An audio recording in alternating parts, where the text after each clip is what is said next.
What's up YouTube? Today we're doing 7 different mistakes that most YouTubers make when they're getting started, and we're going to start right now. Let's get going. The first mistake a lot of YouTubers make is choosing the wrong niche. They go way too broad. You see, when you're a small YouTube channel, you actually can't attack the really big keywords. You need to go really super niche. Let's say you were creating a YouTube about food. Try to be more specific, like I will only be focused on food related to vegans, or I will only be focused on French food.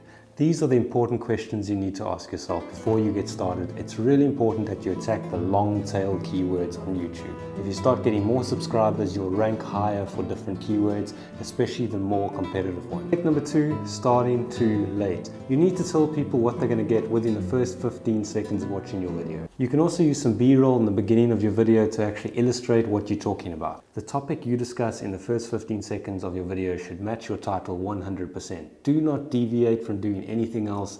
Keep to the topic. That's why they clicked your video in the first place.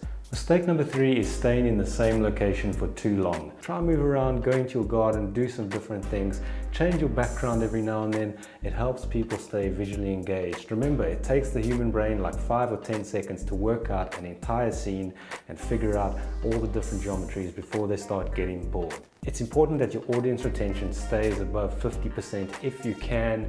Over 60 is even better, but to keep people watching, you need to keep them entertained. Stimulation using visual cues. This brings us to our next topic. Expecting your YouTube channel to actually blow up in like a month. It's not going to happen. It's probably not even going to happen in 6 months.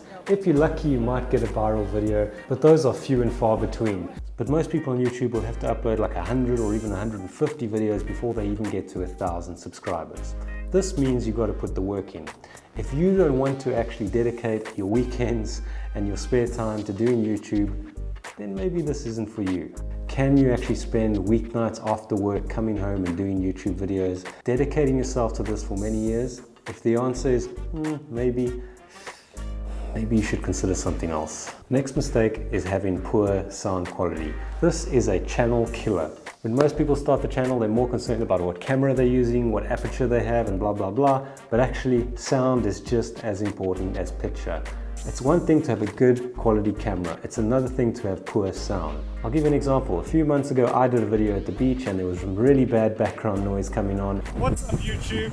I didn't have a particularly good sound set up in those days and my sound was horrible, and I could see by my analytics that people had left the video in droves. I landed up getting a RODE Wireless Go microphone, and it's helped me a lot along the way. If you need to get some kind of directional mic or an external mic, or even if you have to record your sound on your mobile phone with a lavalier microphone, get started with fixing your sound more than anything else on your YouTube video. It'll help the quality of your videos and it'll push you in the right direction moving forward. The next mistake people make is not actually incorporating B-roll into their video. It gives them a visual representation of what you're talking about, and that's important for keeping audience retention rates up. And as I said before, audience retention is the most important thing on YouTube. If you do at least 20% of your video with some B-roll and overlays, you should be good. On that point, I want to give you a little side tip. Be careful when sharing your screen on YouTube. People get really disinterested when they see a computer screen. Now, unless you're showing them how to do something and your audience is primarily aimed at, let's say, video editing or you're a gaming YouTube channel, I would be very hesitant to show my screen for more than like 20% of the video, if you can. Sometimes demonstrations and tutorials take a lot more time than that, but what we've found and what I've heard from other YouTubers, audience retention drops hugely when they show their screen.